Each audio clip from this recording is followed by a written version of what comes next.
নমস্কাৰ বন্ধুসকল, স্বাগতম জনাইছোঁ মিষ্টাৰ লোকেল সায়েন্টিষ্ট ইউটিউব চেনেললৈ।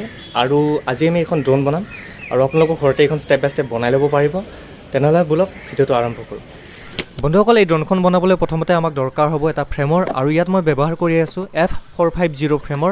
আপোনালোকে এইটো অনলাইনৰ পৰা কিনিব পাৰে নাইবা অফলাইনৰ পৰাও কিনিব পাৰে। মইতো অফলাইনৰ পৰা কিনিছোঁ, অফলাইনত অকণমান কম দামত পোৱা যায়। এই ফ্ৰেমটো কিনিলে আপোনালোকে পাৱাৰ ডিষ্ট্ৰিবিউশ্যন বৰ্ড এক্সট্ৰাকৈ কিনিব নালাগে। আপুনি ইয়াতেই AC কেইটা চল্ডাৰ কৰি দিব পাৰে আৰু বেটাৰী কানেকশ্যনটো ইয়াত কৰি দিব পাৰে একেলগে। এই ফ্ৰেমৰ বক্সটোত আমি পাৱাৰ ডিষ্ট্ৰিবিউশ্যন বৰ্ডৰ পিছত আৰু এখন প্লেট এখন পাওঁ, এইটো ওপৰৰ ছাইডে লাগিব ড্ৰোনখনৰ, আৰু তাৰপিছত আমি 4খন হাত পাওঁ মটৰকেইটা ধৰি ৰখাৰ বাবে, আৰু 2টা স্ক্ৰুৰ টোপোলা পাওঁ। ডাঙৰ স্ক্ৰুকেইটা আপোনাৰ মটৰকেইটা ধৰি ৰখাৰ কাৰণে, আৰু যিকেইটা সৰু স্ক্ৰু আছে সেইকেইটা গোটেই ফ্ৰেমটো এছেম্বল কৰাৰ কাৰণে। প্ৰথমতে মই এই প্লেটখনত য'ত চল্ডাৰ কৰিব পাৰি তাতে মই চল্ডাৰ কৰি লৈছোঁ। এনেকৈ আগতীয়াকৈ চল্ডাৰ কৰি ল'লে তাৰকেইডাল চল্ডাৰ কৰোঁতে সুবিধা হয়। আপোনালোকেও এনেকৈ চল্ডাৰ কৰি ল'ব পাৰে। আৰু এতিয়া এই ড্ৰোনখনক পাৱাৰ দিবলৈ নাইবা বেটাৰীটো ড্ৰোনখনৰ লগত কানেকশ্যন কৰিবলৈ আৰু এটা এক্সট্ৰাকৈ আমি কানেক্টৰ লগাব লাগিব। এইটো হ'ল XT60 মেল কানেক্টৰ। এইটো আপোনালোকে অনলাইনত অতি সহজতে পাই যাব।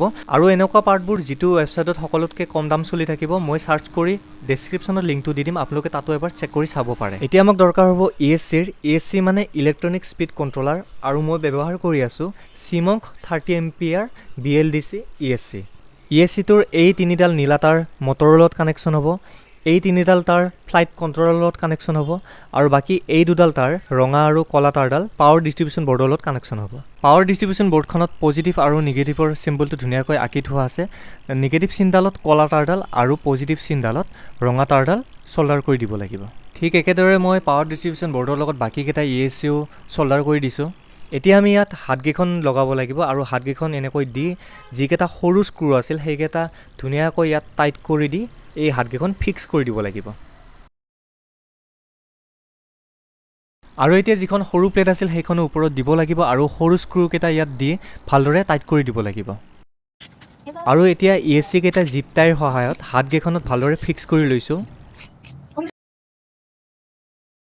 আৰু এতিয়া বন্ধুসকল, আমাক দৰকাৰ হ'ব 4টা BLDC মটৰ। মই ইয়াত ব্যৱহাৰ কৰি আছোঁ ৰেডি টু স্কাই 920 kV, 2টা ক্লকৱাইজ আৰু 2টা এণ্টি ক্লকৱাইজ BLDC মটৰ। আৰু ঘড়ীৰ কাঁটা যিপিনে ঘূৰে সিপিনে ঘূৰা মটৰটোক ক্লকৱাইজ মটৰ বুলি কয়, আৰু ঘড়ীৰ অপজিট ছাইডে ঘূৰা মটৰটোক এণ্টি ক্লকৱাইজ মটৰ বুলি কয়। এতিয়া আমি ফ্ৰেমৰ সৈতে যিকেইটা ডাঙৰ স্ক্ৰু পাইছিলোঁ সেইকেইটাৰে মটৰকেইটা ফিক্স কৰি দিব লাগিব। ঠিক একেদৰে আমি বাকীকেইটা মটৰো ফ্ৰেমৰ সৈতে ফিক্স কৰি ল'ব লাগিব। এতিয়া আমি মটৰ আৰু ESCটো কানেকশ্যন কৰিব লাগিব, কিন্তু তাৰ আগতে তাৰকেইডালত মই হিটচিং কেইটামান সোমাই লৈছোঁ যাতে পিছত কানেকশ্যনটো ঢাকি দিব পাৰোঁ। এতিয়া আহক মটৰ আৰু ESCৰ তাঁৰ 3ডাল চল্ডাৰ কৰি দিওঁ, আৰু আপোনালোকক মই মটৰৰ ডাইৰেকশ্যনকেইটা দেখুৱাই আছোঁ কোনটো কোন চাইডে ঘূৰিব লাগিব। আৰু আপোনালোকৰ যদি মটৰটোৰ ডাইৰেকশ্যনটো ভুল হৈ আছে, এই 3ডাল তাঁৰৰ যিকোনো 2ডাল তাঁৰ ওলট পালট কৰি দিব, আপোনালোকৰ মটৰৰ ডাইৰেকশ্যনটো চেঞ্জ হৈ যাব।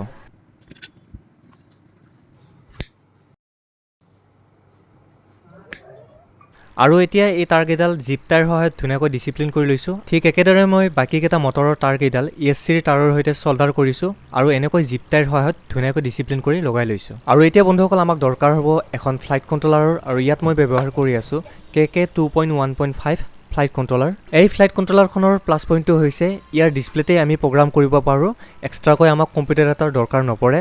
কিন্তু ইয়াৰ মাইনাছ পইণ্টটো হৈছে এই ফ্লাইট কণ্ট্ৰলাৰখনে ড্ৰোনখনক ইমান এটা ষ্টেবিলিটি নিদিয়ে, আৰু উৰি থকা সময়ত ড্ৰোনখনক ষ্টেবল কৰি ৰাখিবলৈ ৰিম'টটোত আমি ভালেখিনি প্ৰেক্টিচ কৰিব লাগিব।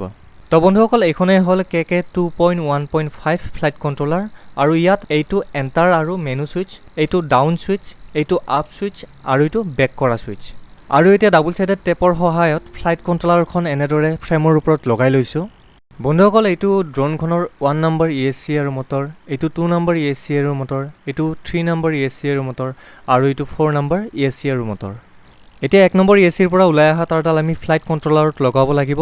হালধীয়াডাল ছিগনেল পিন, ৰঙাডাল পজিটিভ আৰু ক'লাডাল নিগেটিভ। ফ্লাইট কণ্ট্ৰলাৰখনৰ একদম ওপৰৰ পিনকেইটাত আমি তাঁৰডাল লগাই দিব লাগিব। ঠিক একেদৰে আমি 2 নম্বৰ ESCৰ পৰা ওলাই অহা তাঁৰডাল ফ্লাইট কণ্ট্ৰলাৰৰ 2 নম্বৰ পিনকেইটাত লগাব লাগিব। 3 নম্বৰ ESCৰ তাঁৰকেইডাল ফ্লাইট কণ্ট্ৰলাৰৰ 3 নম্বৰ পিনকেইটাত লগাব লাগিব। আৰু 4 নম্বৰ ESCৰ পৰা ওলাই অহা তাঁৰকেইডাল ফ্লাইট কণ্ট্ৰলাৰৰ 4 নম্বৰ পিনকেইটাত লগাব লাগিব।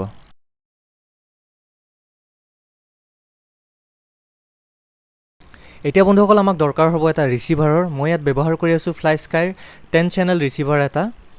তাৰপিছত আমাক এইডাল তাঁৰ দৰকাৰ হ'ব। এইডাল তাঁৰ ফ্লাইট কণ্ট্ৰলাৰখনৰ লগত ফ্ৰী পাইছোঁ। এই তাঁৰডাল ৰিচিভাৰটোৰ 1 নম্বৰ চেনেলত দিব লাগিব, মানে 1 নম্বৰ পিনকেইটাত দিব লাগিব। বগাডাল ছিগনেল পিন, ৰঙাডাল পজিটিভ আৰু কলাডাল নিগেটিভ পিন।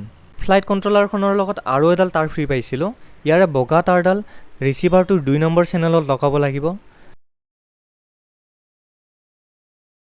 ৰঙাডাল 3 নম্বৰ চেনেলত লগাব লাগিব।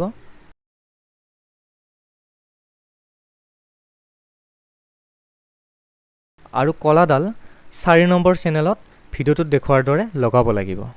তো কানেকশ্যনকেইটা মানে শুদ্ধ হৈছে নাই সেইটো মানে চেক কৰিবলৈ আহি গৈছে আৰু এতিয়া যিডাল তাঁৰ প্ৰথমতে লগাইছিলোঁ সেইডাল তাঁৰ ফ্লাইট কণ্ট্ৰলাৰখনৰ লেফ্ট ছাইডে থকা পিনকেইটাৰ একদম ওপৰত লগাব লাগিব। আৰু তাঁৰডালৰ বগাডাল ৰাইট ছাইডে থাকিব, মাজত ৰঙাডাল থাকিব আৰু লেফ্ট ছাইডে নিগেটিভডাল থাকিব। তাৰপিছত যিডাল তাঁৰ বাকী থাকি গ'ল সেইডাল তাঁৰ ফ্লাইট কণ্ট্ৰলাৰখনৰ ওপৰৰ ফালৰ পৰা ৰাইট ছাইডে 2, 3, 4 পিনত লগাব লাগিব। একদম ওপৰত বগা তাঁৰডাল থাকিব লাগিব, মাজত ৰঙা তাঁৰডাল আৰু একদম তলত কলা তাঁৰডাল হ'ব লাগিব। মই ওচৰৰ পৰা এবাৰ কানেকশ্যনটো দেখুৱাই দিছোঁ। এতিয়া আমি ৰিচিভাৰটো ফ্ৰেমটোৰ ওপৰত ফিক্স কৰিব লাগিব। তাৰ বাবে মই ডাবল ছাইডেড টেপ লগাই লৈছোঁ ফ্ৰেমত। তাৰপিছত ৰিচিভাৰটো এনেকৈ লগাই লৈছোঁ। তাৰপিছত এণ্টেনা দুডাল মই ধুনীয়াকৈ জিপ টায়াৰ সহায়ত ফিক্স কৰি লৈছোঁ। তো বন্ধুসকল আমাৰ ড্ৰোনখনৰ গোটেইখিনি কানেকশ্যন ধুনীয়াকৈ হৈ গ'ল। এতিয়া আমাক দৰকাৰ হ'ব এটা বেটাৰীৰ, আৰু ইয়াত মই ব্যৱহাৰ কৰি আছোঁ 5400 mAhৰ 11.1 চেল বেটাৰী। আৰু এই বেটাৰীটো ফ্ৰেমৰ মাজত মই এনেকৈ সোমাই দিছোঁ। তাৰপিছত বেটাৰীটো কানেকশ্যন কৰি দিছোঁ। তো বন্ধুসকল আপোনালোকে দেখিব পাৰি আছে ডিছপ্লেত এৰৰ বুলি আহি আছে আৰু ৰিচিভাৰটোত ৰঙা লাইট এটা ব্লিংক কৰি আছে। মানে ট্ৰান্সমিটাৰটোৰ লগত ৰিচিভাৰটো যেতিয়া মানে কানেকশ্যন নহয় তেতিয়া মানে এনেকুৱা ৰঙা লাইট এটা ব্লিংক কৰি থাকে। প্ৰথমতে আমি ট্ৰান্সমিটাৰ আৰু ৰিচিভাৰটো বাইণ্ড কৰি ল'ব লাগিব। কেনেকৈ বাইণ্ড কৰে সেইটো মই আপোনালোকক দেখুৱাই আছোঁ। আৰু বাইণ্ড কৰিবলৈ এডাল জাম্পাৰ ৱায়াৰ দৰকাৰ হ'ব। ৰিম'টটো কিনোতে এডাল কেবল দিয়েই, কিন্তু মোৰডাল হেৰাইছে কাৰণে মই জাম্পাৰ ৱায়াৰ ব্যৱহাৰ কৰি আছোঁ। ৰিচিভাৰটোৰ ৰাইট ছাইডে মানে চেনেল 10ৰ ওপৰৰ যিটো BVCC বুলি 3টা পিন আছে, সেই 3টা পিনৰ একেবাৰে তলৰ পিনটো আৰু একেবাৰে ওপৰৰ পিনটো আমি কানেকশ্যন কৰিব লাগিব। মাজৰ পিনটো আমি এৰি দিব লাগিব। তো বন্ধুসকল ইয়াত এটা ছুইচ আছে, এইটো কটক কটককৈ যিটো শব্দ শুনি আছে, ইয়াত এটা ছুইচ আছে। সেইটো টিপি কিনে হোল্ড কৰি ৰাখিব লাগিব। তাৰপিছত এইটো অন কৰিব লাগিব, তাৰপিছত এৰি দিব। এই দেখিব পাৰিছে RX বাইণ্ডিং বুলি আহি আছে এতিয়া। তাৰপিছত আমি যিটো বেটাৰী আছে, বেটাৰীৰ লগত ড্ৰোনখনক কানেক্ট কৰি ল'ব লাগিব। তো বেটাৰীটো লগাই দিলোঁ। তো বেটাৰী লগোৱাৰ লগে লগে আপোনালোকে দেখিব পাৰিছে ইয়াত দেখিব পাৰিছে গোটেইখিনি আহি গৈছে। এই ৰঙা লাইটটো কণ্টিনিউ জ্বলি আছে, মানে এইটো আৰু এইটো বাইণ্ডিং হৈ গৈছে, তাৰমানে ধুনীয়াকৈ বাইণ্ড হৈ গৈছে। তাত যেতিয়া বাইণ্ড হৈ যাব তাৰপিছত এই তাঁৰডাল ওলাই দিব, এইডাল ওলাই দিব। এইডালৰ কাম নাই আৰু। বন্ধুসকল এতিয়া আমি ফ্লাইট কণ্ট্ৰলাৰখন প্ৰগ্ৰাম কৰিব লাগিব। তাৰ বাবে আমি প্ৰথমতে মেনুত যাব লাগিব, তাৰপিছত তলত আহি থাকিব লাগিব। বন্ধুসকল ভিডিঅ'টো অকণমান ডিটেইলছত বনাবলৈ ট্ৰাই কৰিছোঁ, সেইকাৰণে অকণমান ভিডিঅ'টো অকণমান দীঘল হৈছে। ডিটেইলছত বনোৱা কাৰণটো হৈছে আপোনালোকে গোটেইখিনি বুজি পাই যাব। এতিয়া আমি লোড মটৰ লেআউটত অ'কে কৰিব লাগিব। তাৰপিছত মটৰ টাইপটো চিলেক্ট কৰিব লাগিব। তলত আহি আছোঁ। তো আপোনালোকে দেখিব পাৰিছে কোৱাডকপ্টাৰ এক্স মোড বুলি আহিছে। মই এণ্টাৰটো টিপিছোঁ আৰু চিউৰ অ'কে। তাৰপিছত আপোনালোকে দেখিব পাৰিছে ইয়াত 1, 2, 3, 4 মটৰ ডাইৰেকশ্যন দেখাইছে। 1 নম্বৰটো ক্লকৱাইজ, 2 নম্বৰটো এণ্টি ক্লকৱাইজ, 3 নম্বৰটো ক্লকৱাইজ আৰু 4 নম্বৰটো এণ্টি ক্লকৱাইজ। এতিয়া মই নেক্সট ছুইচটো টিপিম। নেক্সট ছুইচটো টিপি দিছোঁ। তো 1 নম্বৰটো ক্লকৱাইজ ইয়াত দেখাই দিছে, 2 নম্বৰটো এণ্টি ক্লকৱাইজ, 3 নম্বৰটো ক্লকৱাইজ আৰু 4 নম্বৰটো এণ্টি ক্লকৱাইজ ঘূৰিব। নেক্সট আকৌ নেক্সট টিপিছোঁ। এতিয়া আমি বেক ছুইচটো টিপিব লাগিব, আৰু এবাৰ বেক। এতিয়া আমি ACC কেলিব্ৰেশ্যনত যাব লাগিব। এইটো ওপৰত আছে, মই ওপৰত গৈ আছোঁ। এইটো দেখিব পাৰিছে ACC কেলিব্ৰেশ্যন, এণ্টাৰ। আৰু কেলিব্ৰেশ্যন কৰাৰ সময়ত মনত ৰাখিব ড্ৰোনখনক আমি এটা সমান ঠাইত থ'ব লাগিব। আৰু ড্ৰোনখন কেলিব্ৰেশ্যন হ'বলৈ 5 ছেকেণ্ড সময় দৰকাৰ হ'ব। 2, 1। তো কেলিব্ৰেটিং। তো ইয়াত অ'কে অ'কে অ'কে আহিছে, অ'কে। কেলিব্ৰেশ্যন ছাকচিড। তো বন্ধুসকল এতিয়া আমি যাব লাগিব ৰিচিভাৰ টেষ্টত। এইটো ওপৰত আছে, মই ওপৰত গৈ আছোঁ।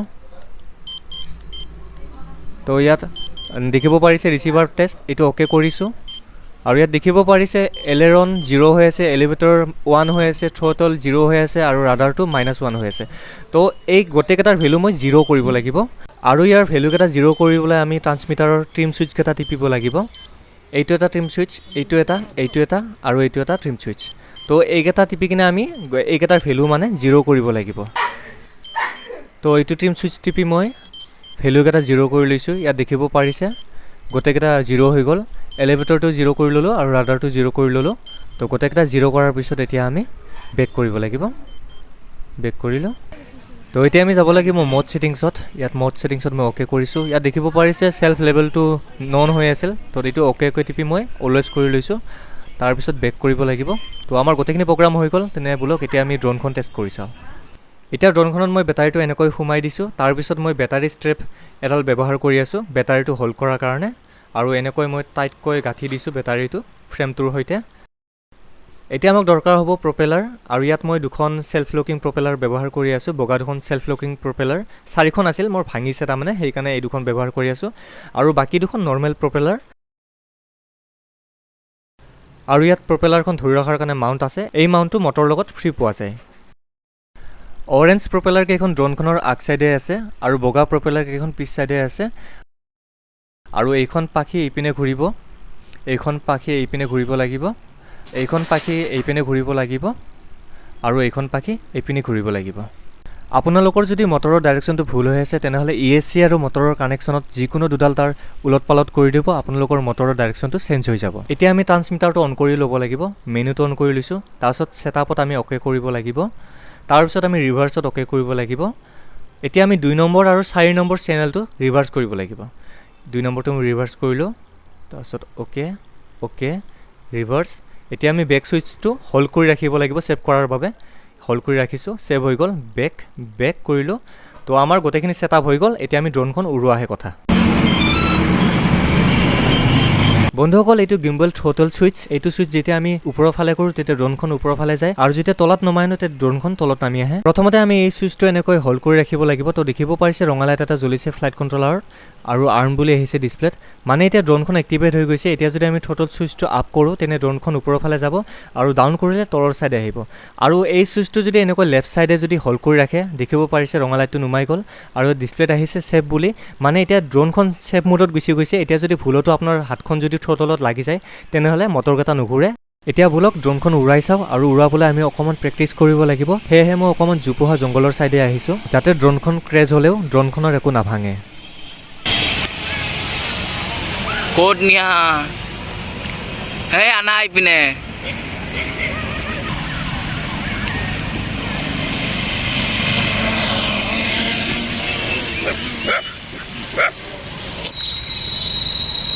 বন্ধুসকল, পাৰিলে অকণমান ডাঙৰ পথাৰত এইটো প্ৰেক্টিচ কৰিব, মানুহ, জীৱ জন্তু আৰু ঘৰ দুৱাৰৰ পৰা দূৰত, কাৰণ এইটো বহুত ৰিস্কিও হৈ যায়। আৰু অকণমান ভালকৈ প্ৰেক্টিচ কৰাৰ পিছত ড্ৰোনখনক নিশ্চয়কৈ এনেকৈ ষ্টেবল কৰি ৰাখিব পাৰিব। তেনেহ'লে বন্ধুসকল, আজিলৈ এইখিনি। যদি ভিডিঅ'টো চাই ভাল পালে প্লিজ লাইক কৰিব, শ্বেয়াৰ কৰিব আৰু কমেণ্ট কৰিব। আৰু শেষত বন্ধুসকল, আপোনালোকৰ channel mister local scientist YouTube চেনেলটো ছাবস্ক্ৰাইব কৰিবলৈ নাপাহৰিব।